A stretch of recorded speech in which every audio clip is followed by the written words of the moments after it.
Bazeli biso des rois 4, 20 à 23. Bazo koma, okomi Esaïe 36, 4 à 5. Okomi Matthieu 8, 24 à 6. Des rois chapitre 4, verset 20 à 23. Totele mito honoré liloba na Nzambe, poto vanda mbala moko.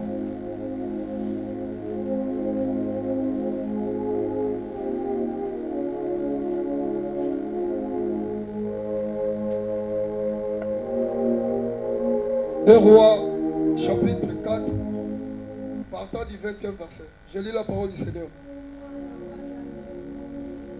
Le serviteur l'emporta et l'amena à sa mère, qui le prit sur ses genoux. Il resta jusqu'à midi, puis il mourut. Elle monta dans la chambre du prophète, le coucha sur le lit de l'homme de Dieu, renferma la porte sur lui et sortit. Puis, 22, puis elle appela son mari et lui dit: donne-moi, je te prie, l'un de jeunes serviteurs et une ânesse.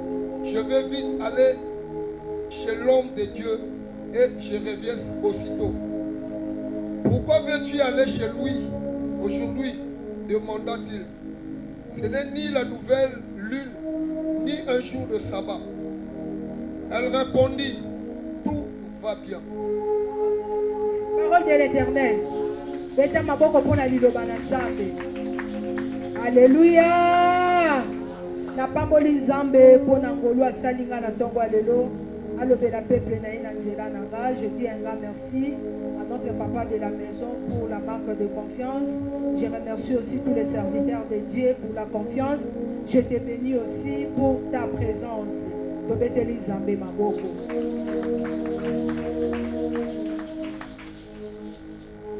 Bien-aimés, nous avons la grâce Narema. Chaque mois, Nzamba lobela rabiso lo lengeni ni totan puissant. Pour ce mois, question na biso ezalaki, as-tu mis ta confiance? Amen, amen. Otanga confiance na yo na nani? C'était une question. Balaki saki na biso, je crois le mercredi nazalaki, nalobaki ezalaki question. Alléluia. Oh mutu na mutu esengeli à répondre. Amen, amen. Na betaki lisolo na lobi, tia na yo confiance na mutu okoki kotia, na présentaki une personne. Alléluia. Le Seigneur Jésus-Christ. Amen, amen. Papa zalaki awa pesaki biso sur les éléments sur la confiance. Mutu oyo atiaka confiance na Nzambe, azalaka na assurance. Amen, amen. Et si ko ozotia confiance, esengeli ozala na assurance. Confiance pour déception et zalati. Quelqu'un est avec moi. Le premier élément, papa qui biso sur la confiance, c'est l'assurance. Muto la tiaka confiance ne loko moko azala na assurance nango. Donc so tiaka confiance na kodia, il faut zala na assurance que kodia nanga oyo etrahi ngadi. Alléluia. So tiaka confiance na yo na papa na bino, faut zala na assurance que non, ngapena na assurance que papa biso akaubakate. Alléluia. Le deuxième élément, balobela kibiso sur la confiance. Muto ya tiaka confiance azaka une espérance. Alléluia. Azaka une espérance parce que espérance c'est ça elikia. Dans tu confiance, c'est qu'on fandi ozo likia. Na maramo teli confiance wana. Na assurance wana ozanango. Ozo likia ke ndenge na teli confiance ko. Na zana ko likia ete aupesanga. Quelqu'un me comprend bien. Alléluia. Bien-aimé dans le Seigneur. Le dimanche passé, papa définit espérance comme c'est savoir attendre les bienfaits divins. Alléluia. L'espérance, c'est savoir attendre. Tango mutoaza kozela. Makambo a été confiance. Tango eza akatiwana.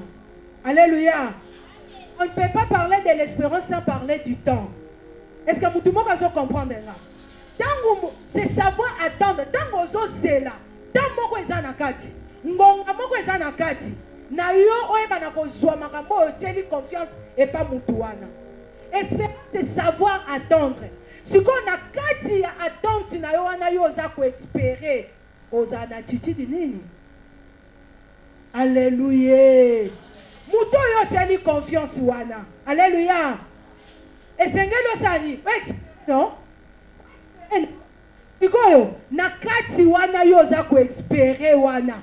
Ozo zela wana, ozo likia wana. Attitude nini yo ozala nango? Amen, amen. Ya ezana batu pe bazela kana liboko na litame. Ma tonto liete. Non c'est la ka papa bimaki. Titangwa oya. Esa attitude. Alléluia. Alléluia. Eh, ezana batu bazela kazo likia me na attitude nini? On likia me zakana kana. Sigen nga kumanga bwetete balobisa lobisa ngaya. Azozela nae atikibisa kubanga abititanga ya na pokwa. Est-ce que yo sofozela na ba murmure wana? Est-ce que fozela na attitude nini? Alléluia. Attitude ngana memeli yo na tongo lelo c'est la sérénité. C'est la nambe maboko. C'est la sérénité. Voilà pourquoi le troisième élément, oh papa bibi c'est la kibiso. Na muto azozala na confiance. Non seulement à cause de l'assurance, non seulement à quoi espérer. Le troisième élément c'était la sérénité. Acclamons pour la parole de l'Éternel. C'est quoi la sérénité? La sérénité c'est la tranquillité d'esprit. Wow. C'est la tranquillité d'esprit. C'est quoi la sérénité? La sérénité, c'est le calme. Calme. Dans le bas, voisin, calme. Calme. On a confiance dans Nzambe, ça la calme. Alléluia. C'est quoi la sérénité? La sérénité, c'est l'absence de troubles. C'est l'absence de troubles. Je suis serein. Je ne suis pas troublé. Alléluia. Amen, amen.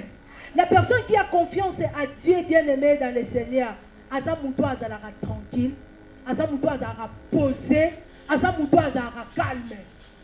Yaya yo za confiance na poche à mutute. On a confiance à Nzambe. Ko banga te, ko paniquer te. Boye poche ne sala nie ka ukaka te. Mutu azana confiance en Nzambe, azalaka tranquille. Yende mutu osala.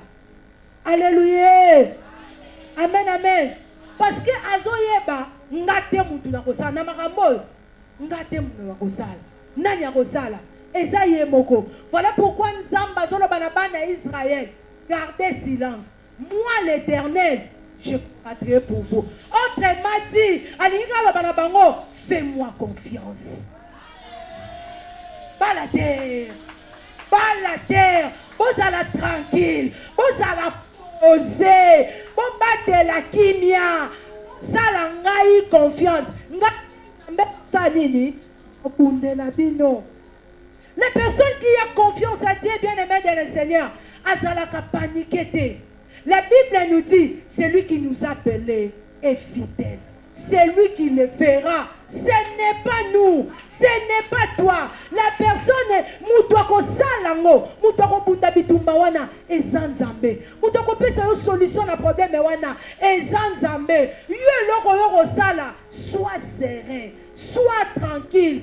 Battez la kimia, parce que c'est lui qui le fera. Alléluia. C'est ça la sérénité. C'est ça. Vous avez confiance à la l'aise. À l'aise. Alléluia. Si vous avez un camarade qui se sent à l'aise. Si vous avez confiance à l'aise. Amen, amen. Je vais vous cet exemple.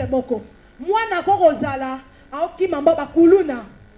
bakuluna balandi mwana koti na ndako mo bato na bayena ba pe ba sauver yaka tali ni ba sauver no ba sale loka mabe ba sauver akekuna mais yebisanga mwana na pouvoir ka misu libanda moni papa bango.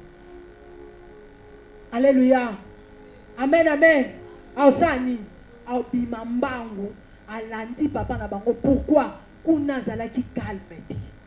Malgré pas sauver na bango ye, mais vous allez l'hésiter. Est-ce que nandako na kutu bakulu na oba kota soute? Est-ce que bato yo ba sauver nga oyo? Baza ba pionte to mususu ba bazaka ba tout mon côté. Ba ye na nga boy po bakulu na ba malamu. Alléluia. Nazo exemple mususu. Transport passe. Ine rebete lio na nzela. Malgré balobaka mutala la na arrêté. Omoni mutuka mora bien. Et ebiso papa mata. Alléluia. Ebiso papa mata. Et sauver te. Maintenant on mati na kati malgré basali acte malamu. Na kati na yo moko. O bandomi poser ma question. Est-ce que vous êtes tranquille? Est-ce que vous êtes tranquille? Pourquoi vous êtes tranquille? Posez la confiance dans la banque. Alléluia. Amen, amen. Quand vous êtes tranquille, vous êtes intercéder. Vous êtes banga na kati. Au bois kamisu na se. Au boni pa kelo likolo moto. Alléluia. Est-ce que quelqu'un est avec moi? Balancer. Vous êtes na kati jeep. Alléluia. Au bois kamisu na makolo boni papa bouza likolo moto. Olobani. Okitisanga na moni yangai. Est-ce que vous pouvez comprendre ngai? Okitisanga na moni yangai. Pourquoi? Parce qu'on dit que oyaza yanga. Na confiance na ye amemangati na ndako. Naza na confiance ne tokende nzela moko. Naza na confiance ne toi alamo. Na lingi na lobano muto ozo sala confiance esengelo yeba. Betela nzambe maboko. Okoki kosala confiance na mutu te soki oyebi ete. Eloko ezoboma biso na ba relation. Towelela kokota ka. Sans pour autant oluka koyeba. Il est comment? Il vit comment? Il réagit comment? Alléluia. Okoko ça la confiance na mutu te soko yebiete. Même na relation, cherche ya koyeba mutu ozo vivre na ye azaka lolenge ni. Cherche à comprendre lupango nga na koti ezalaka ndenge nini. Ba vivaka ndenge nini? Bato bazalaka babima ndenge nini? Bikota biyamba sans pour autant koyeba confiance nyonso où il y a confiance ezala un mot sentimental. Pese la confiance okosimba mutu. Pas pesa la confiance en n'importe qui. Voilà pourquoi tous les coups de trahison et déception pose à pese la confiance. Yo mutu nyonso fa yeba yo mobimba. Yo mutu nyonso fo tandele mutakala no nyonso. Yo mutu nyonso fo betele nzala na yo nyonso. Yo mutu nyonso fo betele pasi na yo nyonso. Yaya mutu mususu suka na munoko. Lisolo nzuba motema bomba. Je te connais pas bien. Je te donnerai jamais la confiance. Je vais t'aimer. Je vais t'aimer. Je vais vivre avec toi. Je vais manger avec toi. Mais oh, babengi confiance. Non. Alléluia. Amen, amen. Est-ce que mon cas comprend maintenant? Notre papa n'a pas sur mon père. En dans le conseil, mon cabane copé sa biso toujours na limpe na partager la Bible. Abandé qu'on va pas vivre vraiment là mon abato faut ça il a 4 verbes. Sois conseiller, ça c'est un conseil. Le conseil de mon papa. Pour qu'on ait la 4 verbes. Au monde à tout bando vivre vraiment là mon abato. Par relation no bando be baté. Abandé qu'on va verbe ya liboso. Oyo soki oyebani verbe liboso ezali connaître quelqu'un. Alléluia. Soki omoni mutu. Ya yoko vivre na mutu mais au connaître été. Alléluia. Il faut chercher à connaître. Alléluia. Est-ce que mutu moko azo comprendre? Papa il dans le verbe liboso, c'est connaître. Après avoir connaître, chercher à comprendre quelqu'un. Chercher à comprendre quelqu'un. Voilà pourquoi ma relation est babiso parce que to ilu kakate muto nazo vivre na ye na comprendre azalaka ndenge nini a vivre ndenge nini. Ceux qui comprendre kaka tonton de là il est comme ça au monde à est bien. Lui n'est pas parleur. Pour va na tonton là oyo ka eta lobi. Amen amen. Ceux qui ont va na nenda ku moko loba a okutenga. Asolisanga te atunanga lorote. Alléluia. Amen, amen. Tango za na relation luka oye ba mutu nyonso azalaka na défaut, azalaka na ba qualité. Alléluia. Mutu nyonso azalaka na ba défaut, mutu nyonso azalaka na ba qualité. Soko oyebi kaka oyo eza défaut na ye. Alléluia. Ba qualité na ye yango. Amen, amen. Na oka bana ebele awa nzamba pambola. Ba ba ebi papa te. Ba ba ebi papa te to betango na abuzana. Ba ba ebi papa te. Papa ko beto bar moko boye. C'est sa façon. Soki oyebi ete okoko vanda na ete. Alléluia. Aya lo ba na ngaboye. Ya salaki boye. Amen, amen. Deuxième verbe ezali chercher à comprendre. Et le troisième verbe qui vient, c'est aimer. Tant on comprend un moutou, on kolinga ye ba défaut na ye, na ba qualité na ye. C'est la table de ma bouche. Tant on comprend un moutou, on kolinga ye na ba défaut na ye, na ba qualité na ye. Alléluia. Yongo no yoki na tinda ki ba yemba nzembo wa ya fidèle. Moninga malamu. To bazolo ba mabe. Parce que na ozala na mabe. Alléluia. Tango koluka o comprendre mutoko eba mabe na ye na malamu na ye, tu vas l'aimer avec. Oyebi ke o eza ba des fois maman. Maman il est comme ça. Maman elle est comme ça plutôt. Alléluia. Les problèmes avec nous tozo bebisa ba relation mingi parce que tozo na posa bato tozo vivre na ba base na ba parfait. Alléluia. Par relation na biso za ko avancer te za ko évoluer te parce que yo zo ninga muto zo vivre na azala lokola yo ozo ninga muto zo vivre na azala parfait or mutu nyonso zaka na ba défaut na ye azaka na ba qualité na ye tango ko comprendre ete mulumba force ne yango faiblesse ne yango no linga ye na ba défaut na ye no linga ye na ba faiblesse na ye. Amen, amen. Soki boye linga sango o mulumba aswanaki na oyo no pekise makambo oyo. Tu vois, parce que na yebi ke aza capable osa nini ya koswana. Alléluia. Amen, amen. Le quatrième verbe, c'est le défendre. Ça c'est le conseil de mon papa. Tango comprendre mutu olingi na mabe na ina malamu na quatrièmement tu vas lui défendre. Quatrièmement, tu vas lui défendre. Parce qu'il y a ma bête. Donc, mon tour, le ma bête na ewana. Oh, il va pas défendre. Non. Il y a ce qui a comme un niveau soit na yebeli. C'est le batumbo la guerre. Alléluia. Pourquoi? Parce que on connaîtra qui est, on comprendra est, on aimer, on défendre. Bête l'ensemble ma boue. Tu ne peux pas faire confiance à quelqu'un sur qui il est été. Est-ce que toi tu connais le Dieu que tu fais confiance? Peut-être que tu as confiance en Nzambe. Est-ce que yo yebi Nzamba? Est-ce que yo yebi Nzamba yo te la confiance? Est-ce que yo Nzamba boye bani? C'est une question. Est-ce que yo koko beta tolo lo binga na zana Nzambe? Est-ce que yo koko beta tolo lo binga na yebi Nzambe?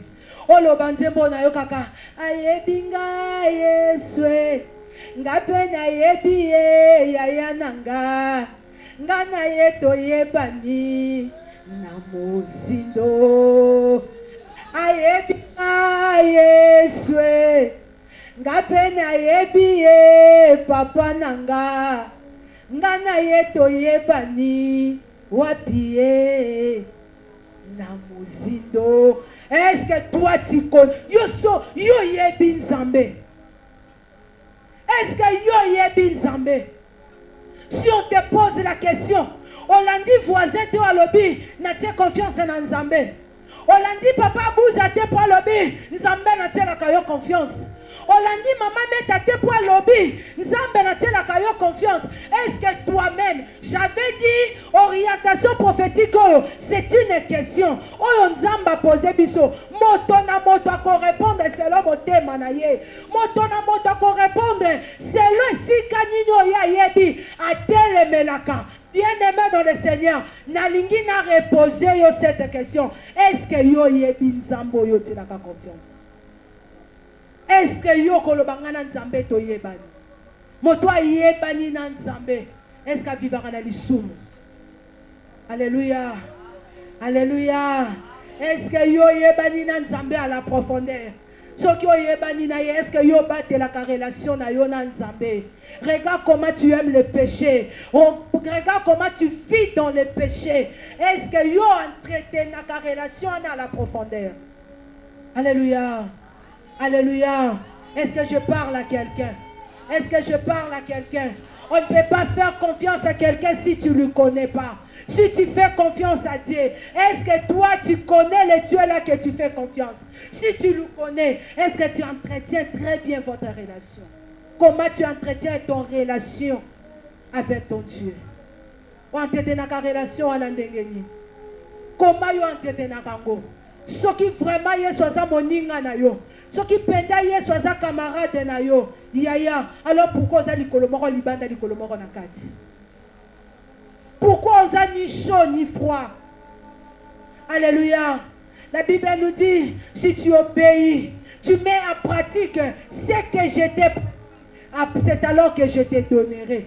Est-ce que yo tiaka en pratique oyo nzambe na yo asengaka na yo? Likolomo na kati likolomo libanda. Position na otokoka koyeba ngote. Oza chrétien to oza chrétien te. Musique ya nzambe yo, musique ya mokili yo. Position na yo ezani. La Bible nous dit, cherchez premièrement le royaume des cieux. Nyonso kozala matabisi. Nyonso yoko luka ezala matabisi. Mais premièrement, le royaume des cieux. Premièrement, le royaume des cieux. Cherchez premièrement le royaume des cieux. Et Luka premièrement Yesu. Luka premièrement Yesu. Oyo nyonso yoko luka ekoyeba na kopesa melayo lokola matabisi. Bien-aimés dans le Seigneur, notre Dieu, c'est le Dieu des promesses. Nzambe na biso aza nzambe ya bilaka. Yaya sala ye confiance parce que il est capable, il est fidèle. Alléluia. Amen, amen. Sala nzambe confiance. Pourquoi? Parce qu'il est capable et il est fidèle. À cause sakate. À cause sakate et à cause tikalaka na koko sate. Alléluia. La Bible nous dit dans Jérémie 29, je connais les projets que j'ai formulés sur vous. Ce sont les projets de paix, les projets de bonheur et non de malheur. Salanzambe wana confiance yaya akowanga na kayote et azali fidèle. Amen, amen. La Bible nous dit, le fils de la promesse ne meurt jamais. Mwana bilaka aebaka na kokufa te. Est-ce que nazo solola na bana bilaka? Est-ce que nazo solola na bana bilaka? Est-ce que nazo solola na bana bilaka? Yaya, tiens nzambe confiance na bilaka na ye. Tiens confiance na bilaka ya nzambe. Bien-aimé dans le Seigneur, aza fidèle à koyeba na kokokisa yango. Obangara mingi ozolela mingi parce que yaya, tu ignores même la promesse de Dieu dans ta vie. Toi-même, tu ignores même la promesse de Dieu dans ta vie. Tu as confiance en nous. Tu as confiance en nous. Bien-aimé dans le Seigneur. Sakana na mutu nyonso. Ko sakana na mutu azana bilagade. Alléluia. Sakana na mutu nyonso yaya. Mutu azana bilaga. Kasakana na ete. Mutu avanda zoloba. Na tia confiance na marambo nzamba loba nanga yaya keba keba bilaka nzambe eza lokola oboni mwana 5 ans. Alléluia. Mwana mwasi ya 5 ans. Non, mwana mwasi ya 5 ans te. Bebe oterfoti ba memi wana. Alléluia. Oboni bebe wana mukie ba memi ya mwasi. Bilaka nzambe eza lokola kana mwasi ba memi ya mukie wana. Quand nenga za mukie wana azana matrice na ye, azana ba trompe na ye, azana mabele na ye. Est-ce que quelqu'un est avec moi? Est-ce que moto moko azana ngai? Yaya bilake za biloko ezala na kati ya nzoto. Soki nzamba lobi nanga ata bino bozomona ngo te eza na kati nanga. Bilake za lokola mwana ya 5 ans ya mwa. Yaya yozomona ye bebe mais tikela ega attend. Ba 11 ans, 12 ans, ma belle ébi. Alléluia. Ba 14 ans, 15 ans, matrice est besoin forme. Est-ce que motomo kwa zo comprendre ngai? Est-ce que motomo kwa zana ngai? Ilaka yaya. Yalo la mbongo na kati ya simu. Yalo mbongo na kati ya simu. Omona nga boye nazana ngote. Keba yaya. Ilaka ezali. Yango biso ba oyo. Na tiaka confiance na Nzambe.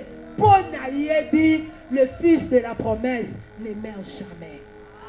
Biso ba oyo. To tiaka confiance na Nzambe. Parce qu'à l'Obanangana Jérémie 29, les projets qu'il a formulés sur moi, ce sont les projets de paix et de bonheur.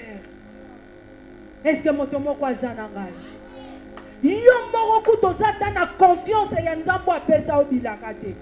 Ozako ignorer même bilaka ya Nzambe na vie na yo moko. Ozo mesurer ngo par rapport à makambo yo ozo traverser. Par rapport à la situation na yo actuelle. Et un pécheur qu'on a bilaka Nzambe te. Je dis à quelqu'un, arrête de pleurer. Tu es le fils de la promesse. Je dis à quelqu'un, arrête d'être troublé. Tu es la fille de la promesse. Je dis à quelqu'un, arrête de trop pleurnicher. Tu es le fils de la promesse. Na lobi yo kolonga bokilo na humiliation te. Na lobi yo kolonga bokilo na humiliation te. C'est l'Nzambe na yo confiance. C'est l'Nzambe na yo confiance. C'est lui qui nous a appelés. Il est fidèle. C'est lui qui le fera. Ce n'est pas toi.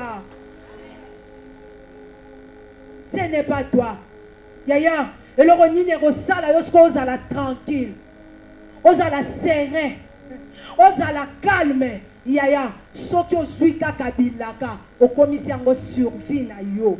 Yayo ozala tranquille. Betela Nzambe maboko na kantengo to ko comprendre. Et loko nini pousser na yo. Et ko sala ke ozala ovivaka na vie à tranquillité. Ozalaka posé, ozalaka tranquille. Yaya, zwaka kabilaka, komisa ngo fina yo. Omona ke obandoza paniqué te. Omona ke obandoza la troublé te. Omona ke obandoza la paniqué te, troublé te. Est-ce que motomo kwa zanangai? Na Luc 2:26, Bible ezobete la biso lisolo ya simeyo. Nzamba pesa ki ebilaka. Alobi na ye, yo kokufa te. Moni l'arrivée de Jésus. Est-ce que Moutumo Wazan? Est-ce que Moutumo Wazo comprendre? Yaya, Nzamba Loba Simeon, Okokufaka te, Soki Omoni, le salut de Koya Nanzela Yesu Masia. Yaya, Sikana Yebisayo, Soki Simeon, Sengela Gasala, Mila, Nicolas Mille Zaranini, 100 milliards, des milliards, des milliards, tant. Tant que promesse n'a de coquille, ça m'a quitté. Alinga Salango. Alléluia. Ce qui te loye soit yakate. Si le lo simuan gazana bon. Alléluia. Amen, amen. C'était une promesse. Yoko kufakate. Ce qui est soit botamité. Si qu'on pour aïba ko vivre tawana nyonso. Si aïba na ko zela l'arrivée de Jésus. C'est que chaque jour sera la mouki. Yes soit botami. Abotamité c'est dans un bon. Alléluia. Yes, abotami, abotami, c'est que nous avons bon. Bilake comme qui vit naie, bilake comme qui bilia naie, bilake comme qui nourriture naie. Il y a chaque jour. Je viens dire à quelqu'un, tu as de la promesse. Osamwa naia elaka, kota la makambo zo traverser te. Bilaka nzambe comme nourriture naio. Promesse nzambe comme bilia naio chaque jour. Même si tu n'as pas l'argent, mange la promesse. Même si tu n'as pas de la voiture, mange la promesse. Même si tu n'es pas encore voyagé, mange la promesse. Même si tu n'es pas encore marié, mange la promesse. Liaka bilaka chaque jour. Ola muki na tongo lobi nano na simbite. Maintenant balobaki na kosimba na lie bilaka e pesinga makasi. Ola muki na tongo nano suite. Olobi ndamba lobaki na kozwa. Ata miso bomoto monite. Ata makolo bomoto enyati nanu te. Ata maboko bomoto esi Moi je mange la promesse. Moi je mange la promesse. La promesse est de Dieu. Et ça la kenga ya nzambe ko kisamite na bino. Na sakoli pona moto moko kolonga mokilo te. Soki etinda o nzamba tinda na sa moyo. Tant que yo sali yango te, tant que yo kokisi yango te, mutu na yo ekita na se. Et le roi Ezalaki Simeon à vivre longtemps, c'était la promesse. Sûrement, ce baye batali oh, yo kufigate, on a son second. Nali a dit, je mange la promesse. Nali a dit déjà. Ce baye batali, yo kendegate oh, Nali a la promesse. Je lève ma main droite et je déclare. Je dis à quelqu'un qui n'a plus raison de vivre, je viens te dire vis pour la promesse de Dieu. Je prophétise. Il y a des gens qui disent, je n'ai plus raison de manger. Je viens te dire ce matin, mange pour avoir l'accomplissement de la promesse de Dieu. Il est fidèle. Il est fidèle. Il est fidèle. Ne pleure pas. Ne pleure pas. Yaya, si tu manges la promesse de Dieu chaque jour, chaque matin, ose à la sereine. Tu seras tranquille. Tu seras à l'aise. Tu ne seras pas paniqué. Pas tu vas comprendre. Mais hier, je papa, ça pas tout se pasuka. Mais ça qui m'y a je suis tranquille parce que j'ai de la promesse. Nabilake ça nanzoto. Bilake ça le mongo na sime. Poko monango te. Nazana porte-monnaie te. Nazana écoutez, mais nazana mongo na kata chombo nanga. Nazana mongo na kata chombo nanga. But tu vas comprendre yote. Ozola la na matembele. Mais bon comprendre yote. On a na tongo nzembo. Mama kala yesu ekumama. Batu balia ki soso. Batu tuna mi mwana mwasyo yo. Mobali ne lokote. Ye moko lokote. Ndakukutu ya manzanza. Kiti kutu malonge zate. Ndakukutu studio. Alezo ezo uta wapi. Tranquillité yo la ke wapi. Esengoro ya uta wapi. On répond je suis tranquille. Mwana bilaka. Sawa oto amana bilaka ya. Et la keza na kacha nzoto. Je suis serein. Je suis tranquille. Je ne suis pas troublé. Je ne suis pas paniqué. Quoi? Parce que les fils de la promesse ne meurent jamais. Nana kola Simeona na kokufa lelo te kinana mona lobiko.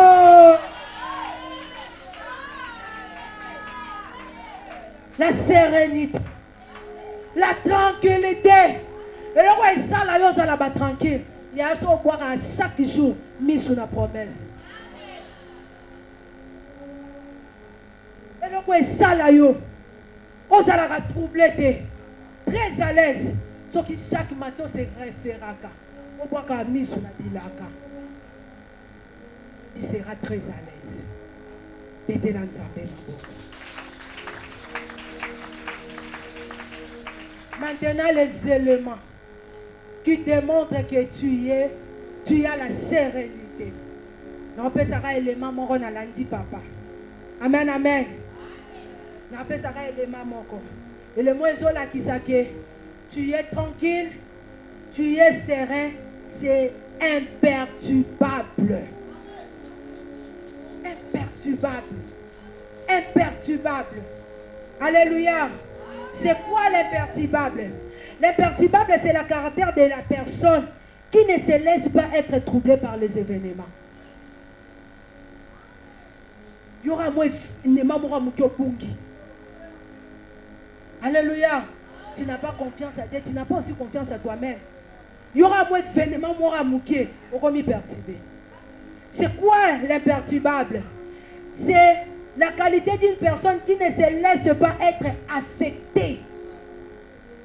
Yoso qui so swana qui n'a papa na tongo. Biso nyoso toya na simba. Oyeba ke et ça tokuti ekutute. Tokuti ekutute. Ndenga affecta kiyo. Biso nyoso tozoya tozwa. Oswani na mwasi na kutoza akite. Tokuta ni na papa Paul na nzela na zanango. Apolo bate madame da choka kinga mama. Wata ngozonga sibaye limbisa mama. Madame da choka kinga nazaki affecté, nazaki troublé moni. Madame apenga ni voix kanda moko, j'étais troublé. Yo c'est pas grave, pamba boy. Tu n'as pas confiance à Dieu, tu n'as pas aussi confiance à toi-même. Alléluia. Les perturbables. C'est quoi les perturbables? C'est le caractère d'une personne qui ne se laisse pas être agitée, qui est concentrée. Alléluia. La personne qui est déconcentrée, qui est paniquée, aux imperturbables. Zambaote a biso poto changer. Soro zalara ozalaka agité à tout le temps. Mateo ezayo. Soki ozalaka paniqué. Yoka bakulu na bakulu. Biloko. Nanu kutu ba comité. Omoni ata niveau bazalelité. Okika bakulu na bazana rompwe. Yo sokabuza kangisi déjà bana biloko. Abadi da ko matangela selembau. Abadi da benga mama. Mama tabadi bakulu na bazaya. Takangi mala takangi. Tomata. Ok, wasko tongo tune ok wa baba. Mais on a ebade. Il panique. Est-ce que tu comprends la panique? Tu dois paniquer. Alléluia. Il faut être concentré. Il faut être imperturbable. Yaya. Bible télévision du solo. Oh, il y a des rois. 20 à 23. Femme et tsunamite. Moi, si on te dit que solo ana tsunamite. Moi, si on te dit que mosala nzambe. Mabanda ikobota te. Alléluia. Amoni mosala nzambe moko alekanaka. Alekanaka liboso ndaku ne. Asololi na mobali ne. Totongela ye ndaku ya kolala ka ou bien ya repos. Potango alekaka boye alia kata apebaka. Batongeli mosala nzambe ndaku. Alléluia. Tango mosala nzamba lié. Ayebisi mosali no bande ko tambona. Remarquez cette femme o asali biso bolamu boye. Azo manqué nini? Serviteur na lobi azo manqué mwana. Amen amen. Ayebi na kopambola bango lobi ndenge bopambolinga na lié. Ndenge na kei année prochaine bozala na mwana. Alléluia. Yora siko mwana wana ya elaka wana. Mwana wana na zui na promesse wana. Mwana wana botami. Mwana kola kata sali nini. Jour mususu papa bimina mwana wana bakena yende bandoke bazamba. Mwana leli mutu pasa ebisi ba soda na eba garde ne. Kende kotika ye epa ya mama na bango. Ndenga ba papa bakokombi mabana te. Alléluia. Basi mwana ya elaka wana bazongisele mama na ndaku Mama zui mwana. Atie mwana na ba jenu boye. Osala musala ya. Mwana elaka na ba jenu a mama. Mwana kufa kata sali nini. Écoute cette femme. Écoutez cette femme. Mwana no babengaka lioko. Alléluia. Lioko. Na zoye na elaka. Na makola mama mwana kufi. Maman telemi akitisi mwana. Azu mwana nanu yoka cette femme ce qu'elle a fait. Sans panique. Sans cause à la troubler. Azu mwana nabite. Mwana na zwa na elaka. Esengeli muto ngai apesangeli yako na confiance ne. Ye moko aussi lisako. Azu mwana na keko tei na chambre atongelaka. Mosala nzamba titi. Azu téléphone na bengi. Tindelanga nanu Paul kuna na gama. Baya boye. Baya ko na oyo. Baya boye. Alléluia. Mobali a tout nié. Mais le long de nini. Aïbisi ok ouais on a ok na temple. Oso ke ndeni le un jour à quel t'étais à répondre yé. Tout va bien. Et de l'entendre. Est-ce que tu as calculé douleur? Est-ce que tu as calculé passé? Est-ce que tu as calculé combien de mois si wana a koka ko za paniquer? Bon, marambo yo za la paniquer ko kane mois si wana. Marambo yo ezangi c'est la ko kimia na simara ba seme ki ba ba soigner so bon mutio bi yana ba ko sikaza. Azanga kimia ndenga pe na zanga kimia. Mobali na musale. Allo. Ba ye awa. Ba singinga. Ba sani nini. Ngalelo. Ke musala akata kwa yako tete makambo za ndako ina tongo simbo wewe. Est-ce que mutu moka comprendre là? Est-ce que mutu moka comprendre là? Est-ce que quelqu'un est avec moi? Mon bali ake musala yo nyon sezoleka, tu es paniqueur.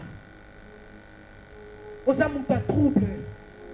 Yo se panika pamba pamba. Amen, amen. Alléluia. Yaya, pour toi, ça la confiance en Nzambe. À se laisser paniquer. À se laisser rater, à la doubler. Moutou a battu la raison Nzambe. Moutou a battu la raison Nzambe. Moi, si moi, Nana Koufi, ma réponse est tout va bien. Tout va bien. Pourquoi? Moutou a salé confiance. Oh, décevoir en raté. Oh, ouang en raté. Si on est à la l'aise, on a mal à l'aise. Pour y éviter yo, pour la confiance. Je connais une maman qui est dans moi à l'école. Alléluia. Moi, je continue la classe. Il y a tika libanda. Amen, amen. Il y a tika libanda. Moi, je continue la classe. Moi, je suis il y a za libanda. 12h30, azu moi na bazongi. Abanga ba laisse moi l'équipe. Alléluia. Amen, amen. Est-ce que mon tomoko a comprendre ngai? Yo zalaka trouble, zala paniquer au monde de loba. Ngela le la ngati. Ngela le la ngati. Nde na osuela ngonde pe na osongisa. Nde kaka ngantyo ko sangisinga kimya ngape na osangisa kimya. Ngande kaka ba affecté ngalenga ngape na ko affecté. Ngande kana sweli yango na supa mo trouble ngape na ko ti trouble to ko ti na monde trouble. Non. Il faut y aller des fois se calmer. Maramususu su yango boye. Maramususu diaba na posa affecté o kwa simba yo. O su penya likambo yango boye. O balance yango. O kwa yango likolo kwa yo tete yango tolo be tolo. Na so be yango dada. O sa yango. Alléluia. Netika na beta bale. O si pas problème ba kwa keli yo boye. O nyingisi yango. Ya yo be yango tout.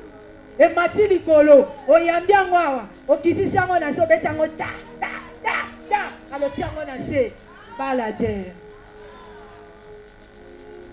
Yaya, des fois, il faut se calmer. Il faut se calmer, Yaya, il faut se calmer. La personne doit avoir confiance en Nzambe, elle la calme. Abanga raté. Elle la paniquer. Alléluia. Amen, amen.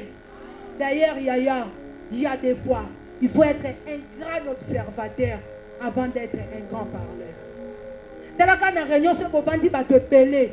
Oh, il y a lobby. Moutoua lobby c'est lui le plus intelligent. Parce que tant que vous avez le to mesurer à niveau maïle. Ce qui moutoua lobby n'est pas mesurer capacité naïe. Ce qui moutoua lobby n'est to mesurer niveau réflexion naïe. Oh, non, lobby te mangaï. Alléluia. Trop ajouté. Amen, amen. Maintenant,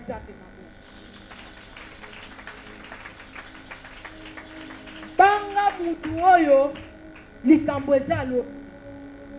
Amen, amen.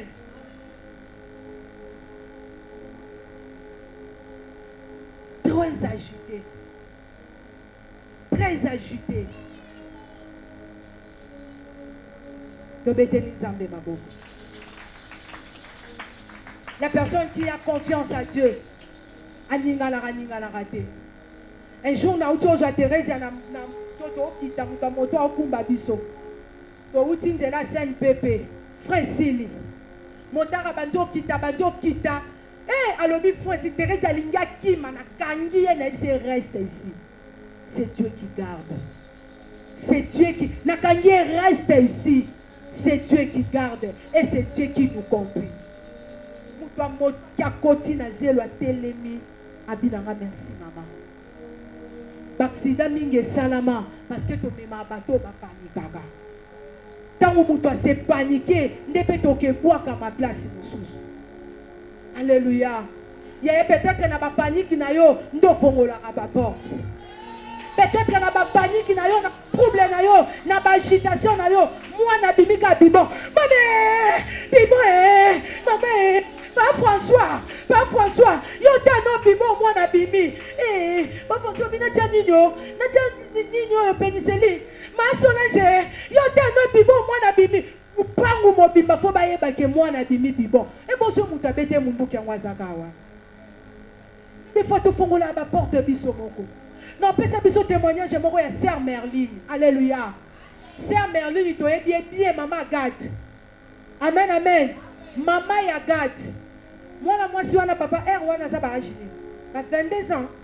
22 ans. Une jeune fille. Azwizemi bazovanda na mobali ne azaki mutu asika bakoti ayo ya na rema wana remeza na ndaku akomi chantre ba frère Merlin so boyebi non ma Merlin. Alléluia. Na wana bangi sanga na calme na ye. Mobali na uti musala zaka na mwana ne moko. Mobali uti musala ye mobali alali. Natika na kuna ngana bandi na ndaku na moni Merlin na koti. Amemi mwana na mukongo. Bonjour maman, bonjour. Maman, quand elle est dans le tableau, maman, papa Zade, Azanda. Maman, non, Luka, non, papa. Pas qui banda la qui a la mukate. Yo, vous vous briko. On la mukate ne. Aseki. Maman, il y a solo. On la mukate na. Qu'est-ce que la mousse? Oh, maman. Et bon, non, il y a un national la moussiette. Merli. La mousse est quoi? Oh maman. Na la moussier. Ah, la mukate. Et on a aidé ma papa. Dans le pan, on a bazar à 6 portes. Moi, on a 22 ans. Dans le pan, on a 6 portes. Alléluia. Tapez la mounion au sérieux. Tu sais, on a bango à biso. Ah, le pan, on a kaboli biso. Oh, il a dit, maman, on a nino sur la dit merde. Mais elle a dit, papa. En tout cas, pas na yoé. Mais elle m'a dit, on a mukate bengo ok, la mousse na bongi. Oh, la mukate. La bien, la mousse a la mukate. Papa l'a dit, papa. Ekenda ki papa. Papa komi kuna wapi ne. Aza en chambre. Bakoti na chambre. La moussaye. Moi c'est abandi. Papa télénota. Moi c'est abandi. Papa télénota. On l'a regardé go. Télémisaye non. Parce qu'il y a poufu na chambre. Basimbi na papa na mwasi. Papa ni se na kiti. Papa habite aux hommes, c'est la bête. Batombolier. Les hommes, c'est la bête. Mais Ali a chanté. Papa, il s'est dit la cantique d'adoration. Mais Ali a dit la cantique d'adoration. Babandika adoration. Papa, Zuika logo. Yonani! Tikangai! Ah! Pomeminga dengenini! Yo uti wapi! Non, ceux qui sont. Aidez-moi commencer à parler. Destination mutunanga donc kende na bateau pour na kende ko bomaye ngasina kangi mutunanga de moi commencer à pleurer ou même si missionnanga ou même si makunanga et sinon mutunanga et tikaninga ka 5 minutes et tikani de moi bandi kolela okota kindengeni de moi bandenga kotaki kanga bisaka na yo kanga bi na ebiso ekenda ki papa asala taba 1h30. Alléluia. Nerolanda boyaya. Yo so kuda délivrance. Motoazo tombwa mabobala tombwa mina mbetu. Okokanga te. Naza makasi sina kie. Sina zwa kie. Et dis-moi si cette fille elle était paniquée. Et dis-moi si cette femme elle était troublée. Abele la batona kata lupangu. Mobala inga zola mukate. Et dis-moi si elle était troublée. Abele la ba voisin. Abele la batuna bala. Et sort ya mobali wane ngakeza la ndenge. Yaya. Azote ya biso poto bomwana. Azote ya biso poto kola na molimo. Yaya tika ba agitation. Okobungisa oza na ngona maboko a cause agitation. Okobungisa oza na ngona maboko a cause ya panique. Okobungisa oza na ngona maboko likolo ya koyeba na cause la troublée.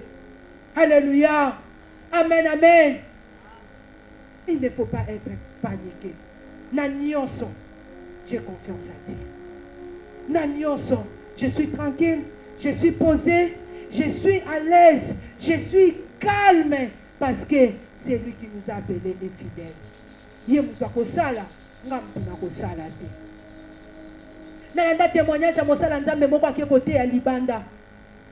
Babengi na téléphone mwana na ya sali crise. Moi, c'est l'hôpital, il y a un qui est dans l'hôpital. Alors, il y a un hôpital qui est dans l'hôpital. Il y a place dans l'hôpital.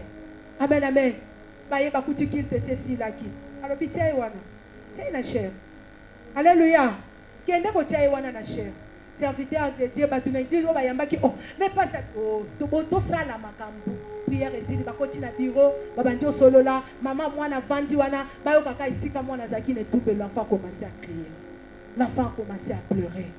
C'est ça l'attitude à bateau bakoli. C'est ça l'attitude à bateau bana confiance en Nzambé. Sûrement papa wana les serviteurs de Dieu à lobby. Nzambo ya tikinga. Na kabana na ngana mwasi na nga. Na ya kosalela ye. Ko le lisanga, ale liselanga. Alléluia. Sora le lisanga, ale liselanga ne tumbelo botia mwana wana kuna. Etika le ko mama, mwana kundama ne tu. Confiance à Dieu. Confiance à Dieu. Pour toi, ça a confiance en Nzambe yaya. À se paniquer, à te, à troubler. Yo zaka likamonyoso, obungi, yo bunga facilement, obungi. Tu n'as pas confiance à Dieu. Tu n'as pas confiance à Dieu. Papa salé la rabiso Christ. Alléluia. Amen, amen. Jour à Christ, Johanna batebele bazala, non? Alléluia. Papa salé la Christ. Est-ce que vous pouvez témoigner? Vous pouvez encore témoigner à Titi Ngai. Banani bazala. Mutu moko ko témoigner à Titi Nanga. Gama, église mobimba na église mobimba balinga papa boy. Église mobimba na musuku na tanga Kongo te. Maya misu na lobano, maya misu. Tout le monde. Mutu moko to télé moko. Jeune à 3 jours. Banalelo. Jeune à 3 jours. Muta ko liate. Mutako melate. Maintenant papa dit qui te voit maman tindi. On se met là encore à la bosse. J'étais là de ma boko. J'étais là. Sûrement tout le monde a regardé ma réaction. Tout le monde attendait ma réaction. Et je vais vous choquer. Na bangate. Alléluia. Mutu moko atunanga mama. Wana ndo saka pokopoza mama. Alléluia. Amen, amen. À l'intérieur de moi, Seigneur, je sais que tu es fidèle. Seigneur, je sais que tu es fidèle. Seigneur, je sais que tu es fidèle. Celui-là, c'est ton serviteur. Celui-là, c'est ton serviteur. Tu es fidèle. Je te fais confiance parce que tu es fidèle. Je te fais confiance parce que tu es fidèle. Nakoki ko lela ma ni sonange ko biki ça été. Nakoki ko ganga nange ko biki ça été. Nakoki ko za la paniquer peut-être que tu na ko fongola ba porte. Je lève ma main droite et je déclare Tikanzambe oyo yo telle la confiance.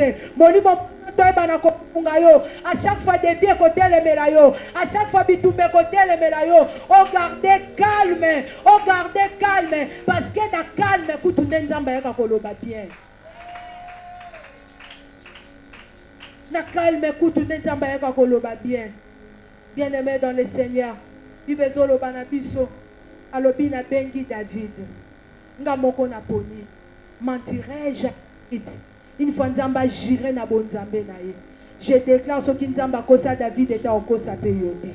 Na prophétisé ce qui Nzamba bima motalo kusate et pas David a kopima pe motalo kuta pa na yote.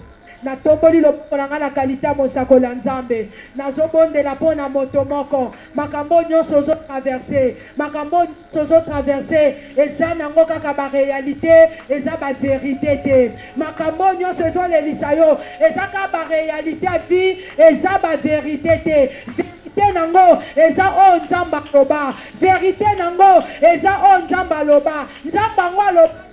Alors le projet qu'il a formulé sur toi, ce sont les projets de paix et non de malheur. Na tomboli le boko na la qualité mosala Nzambe. Na zo sakola pona motomoko. Okolonga mokilo te soki bilake kokisamite. Na zo prophétiser pona motomoko. Kanga miso na makambo ozomona. Tala bilaka Nzambe. Tala bilaka Nzambe. Oza mwanelaka. Oza mwanelaka. Okokufa boyete. Soko simi bilaka te. Soko simi bilaka te. Bibelobina bisana mokanda. Ya puissome. La promesse de Dieu me rend la vie. La promesse de Dieu me rend la vie. Je lève ma main et je déclare. Tika ete sika nyonso kufa. Ekota ki déjà. Na kondima. Déjà si kondime kufa ki. Je n'avais plus la foi. Je n'avais plus la foi. Puisque la promesse de Dieu est Pesakabamoi. Je prophétise que la promesse de Dieu est Pesabamoi. Que la promesse de Dieu